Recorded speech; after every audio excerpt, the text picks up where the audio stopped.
Diskarte naman natin itong pagluluto natin. Itong munang mga lamas, atin munang gigisain. Ang ating lulutuin ngayon, adobong baboy, kalubasa na dilaw. Ating pinagsama-sama na laman ang munggo. Ito siya guys, ating paabuti na itong medyo masusunog at pula ang ating mga lamas. Ating halo-haloin upang madali itong magkapula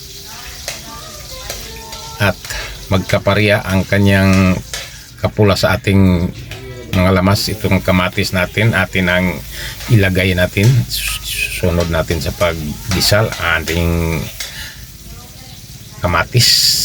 Ito na siya guys, ating minaliit lang pag gayat ang ating karning baboy. Ating minaliit upang madali itong maluluto. Ito siya guys, ang ating karning baboy na ating inahalo natin sa ating lamas.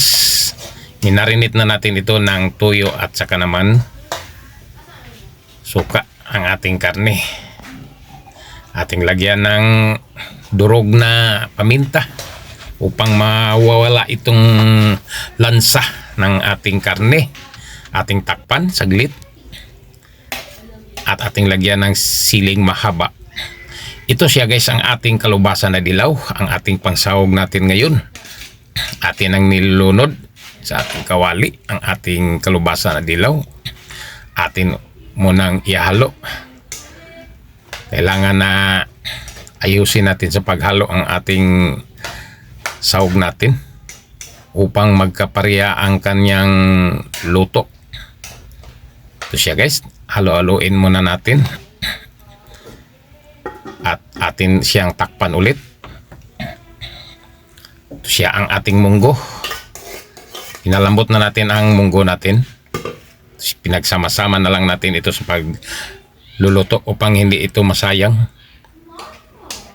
Kasi nga may pinalambot na tayong munggo at masasayang lang kapag hindi natin isama sa pagluluto nito.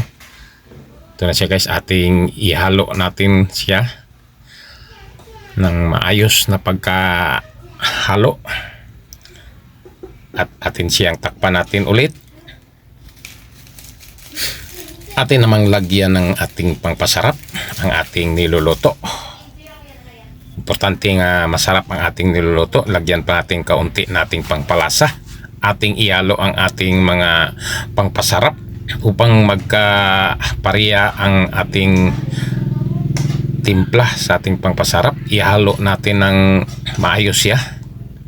Ito, halo-haloin muna natin at atin siyang takpan natin ulit. Ito na siya guys, luto ng ating adobong baboy na may kalbasa na dilaw at pinagsama ang munggo.